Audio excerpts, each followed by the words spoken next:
Bank statement strong থাকলে কি visa confirm? No, it's wrong.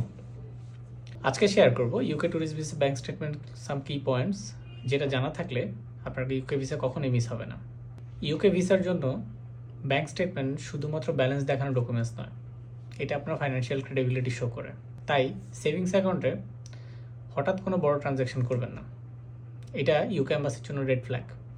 Visa officer ভাবে এই টাকাটা শুধুই ভিসা পাওয়ার জন্যই এনে রাখা হয়েছে।